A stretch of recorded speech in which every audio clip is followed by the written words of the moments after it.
त्याच्यावरती न बोललेलं बरं. त्याने स्वतःच जाहीर केलं पाहिजे ते आहेत की नाहीत. मुळात त्यांचा पक्षच जो काही त्यांनी गट स्थापन केलाय तो राहील की नाही हे भाजपात विलीन होणार आहे. मी सांगितलं आपल्याला. शिंदे गट, अजित पवार गट हे भविष्यामध्ये भारतीय जनता पक्षात विलीन होऊन कमळ चिन्हावर निवडणुका लढवतील. त्याच्यामुळे त्यांनी स्वतःला किती पदव्या लावून घेतल्या, पण महाराष्ट्रात अशा पदव्या लावायची हिंमत नाही. लोक जोड्याने मारतील.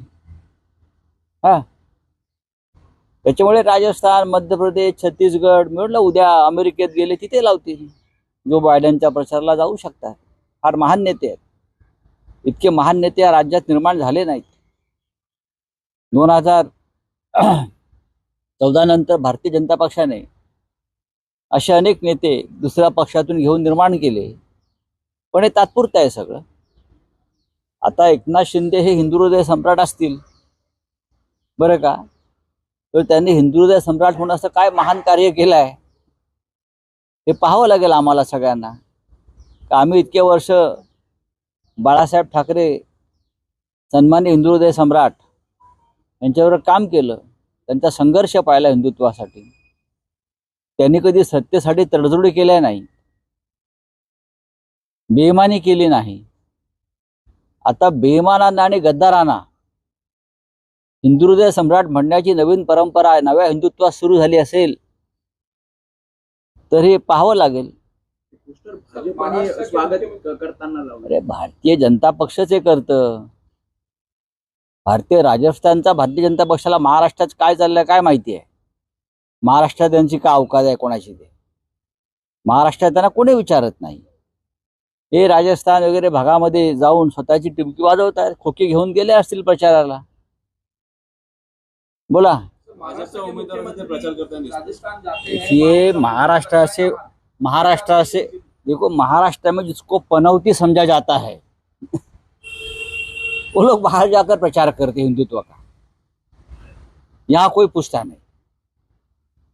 हिंदू हृदय सम्राट इस देश में दो ही है. पहले वीर स्वातंत्र वीर सावरकर, ये पहले हिंदू हृदय सम्राट, और दूसरे हिंदू हृदय सम्राट बाला साहेब ठाकरे. न होगा ना पहले था. लोगों ने ये दोनों को ही माना है हिंदू हृदय सम्राट, क्योंकि उनका संघर्ष, उनका त्याग हिंदुत्व के बारे में बहुत बड़ा रहा और पूरे समाज को जागृति लाने का काम ये दो नेताओं ने किया है. भाजपच्या उमेदवाराचा प्रचार करता दिसत आहे. कोण हरणार ते? पनौत्या म्हटलं ना. ये महाराष्ट्र से बहुत पनौती बाहर जा रहे हैं आजकल. यहाँ से भी जाएंगे, वहां भी जाएंगे. बीजेपी पूरी डूब रही है. राजौरी जिल्ह्यामध्ये राहुल गांधी को इलेक्शन कमीशन ने नोटिस भेजा है. राहुल गांधी ने प्रधानमंत्री के बारे में देखिए 2014 से इस देश को पनौती की पीड़ा शुरू हो गई है. ये किसी व्यक्ति के बारे में हम नहीं बोल रहे. और भारतीय जनता पक्षाने ये हरणार ते पनौत्या म्हटलं ना.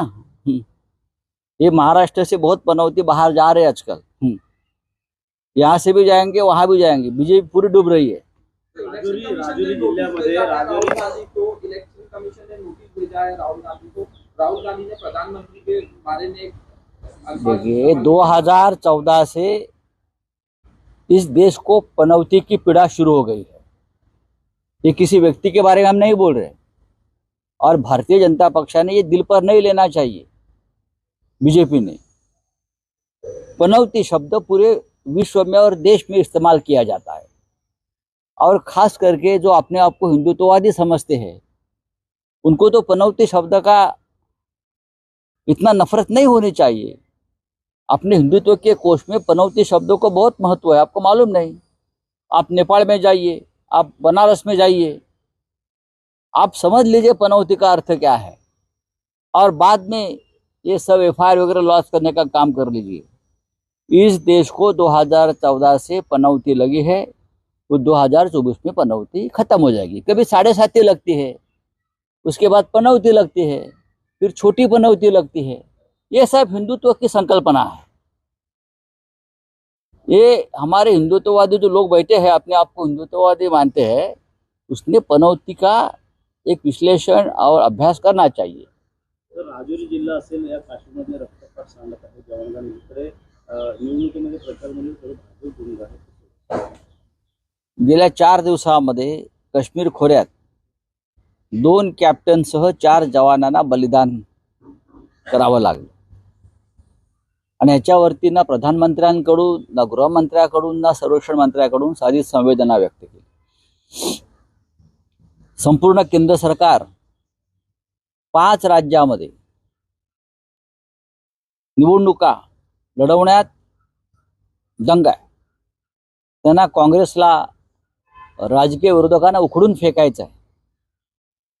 त्यांना काँग्रेस मुक्त भारत करायचा होता, तो काय झाला नाही.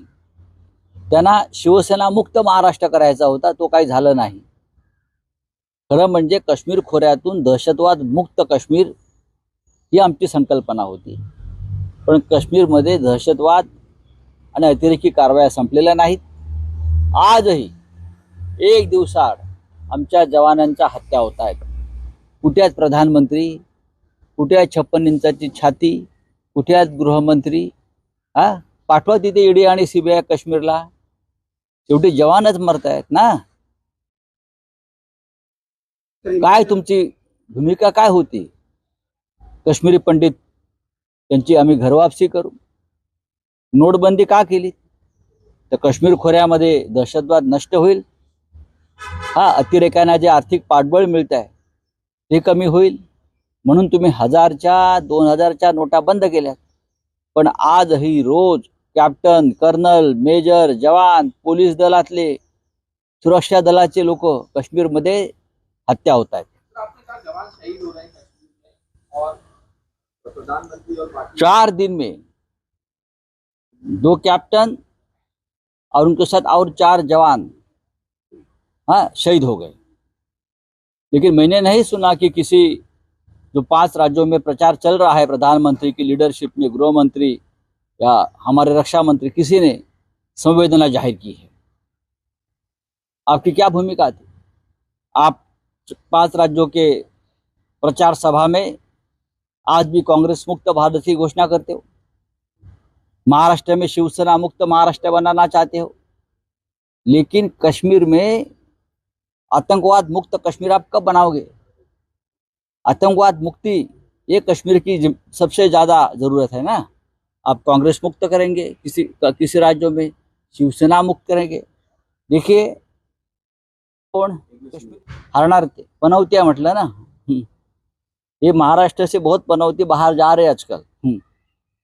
यहाँ से भी जाएंगे, वहाँ भी जाएंगे. बीजेपी पूरी डूब रही है.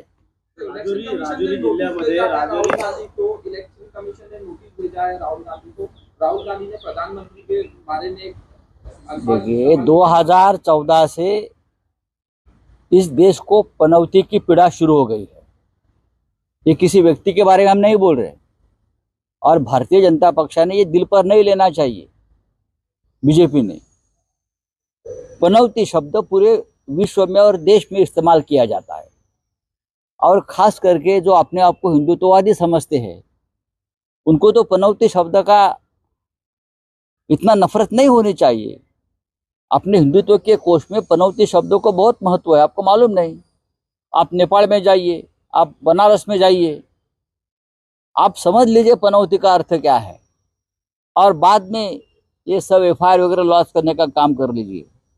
इस देश को 2014 से पनौती लगी है, तो 2024 में पनौती खत्म हो जाएगी. कभी 7.5 लगती है, उसके बाद पनौती लगती है, फिर छोटी पनौती लगती है. ये सब हिंदुत्व की संकल्पना है. ये हमारे हिंदुत्ववादी जो लोग बैठे हैं, अपने आप को हिंदुत्ववादी मानते हैं, उसने पनौती का एक विश्लेषण और अभ्यास करना चाहिए. तर राजुरी जिल्हा असेल या काश्मीरमध्ये रक्तपात सांगत आहे जवानांकडे निवडणुकीमध्ये प्रचार म्हणजे थोडं भाजप भूमिका आहे. गेल्या 4 दिवसामध्ये काश्मीर खोऱ्यात 2 कॅप्टनसह 4 जवानांना बलिदान करावं लागलं. आणि याच्यावरती ना प्रधानमंत्र्यांकडून, ना गृहमंत्र्याकडून, ना संरक्षण मंत्र्याकडून साधी संवेदना व्यक्त केली. संपूर्ण केंद्र सरकार 5 राज्यामध्ये निवडणुका लढवण्यात दंग आहे. त्यांना काँग्रेसला राजकीय विरोधकांना उखडून फेकायचं आहे. त्यांना काँग्रेस मुक्त भारत करायचा होता, तो काय झाला नाही. त्यांना शिवसेना मुक्त महाराष्ट्र करायचा होता, तो काही झालं नाही. खरं म्हणजे काश्मीर खोऱ्यातून दहशतवाद मुक्त काश्मीर ही आमची संकल्पना होती. पण काश्मीरमध्ये दहशतवाद आणि अतिरेकी कारवाया संपलेल्या नाहीत. आजही एक दिवसाआड आमच्या जवानांच्या हत्या होत आहेत. कुठे आहेत प्रधानमंत्री, कुठे आहेत 56 इंचाची छाती, कुठे आहेत गृहमंत्री? पाठवा तिथे ईडी आणि सीबीआय काश्मीरला. शेवटी जवानच मरत आहेत ना. काय तुमची भूमिका काय होती? काश्मीरी पंडित त्यांची आम्ही घरवापसी करू. नोटबंदी का केली? तर काश्मीर खोऱ्यामध्ये दहशतवाद नष्ट होईल. अतिरेक्यांना जे आर्थिक पाठबळ मिळत आहे ते कमी होईल म्हणून तुम्ही 1000च्या 2000च्या नोटा बंद केल्यात.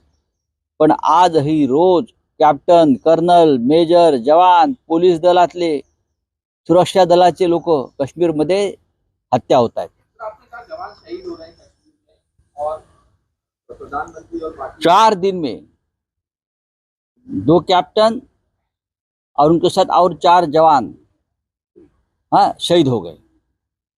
लेकिन मैंने नहीं सुना कि किसी जो 5 राज्यों में प्रचार चल रहा है प्रधानमंत्री की लीडरशिप में, गृह मंत्री या हमारे रक्षा मंत्री, किसी ने संवेदना जाहिर की है. आपकी क्या भूमिका थी? आप 5 राज्यों के प्रचार सभा में आज भी कांग्रेस मुक्त भारत की घोषणा करते हो. महाराष्ट्र में शिवसेना मुक्त महाराष्ट्र बनाना चाहते हो. लेकिन कश्मीर में आतंकवाद मुक्त कश्मीर आप कब बनाओगे? आतंकवाद मुक्ति ये कश्मीर की सबसे ज़्यादा ज़रूरत है ना. आप कांग्रेस मुक्त करेंगे किसी राज्यों में, शिवसेना मुक्त करेंगे. देखिए कश्मीरी पंडित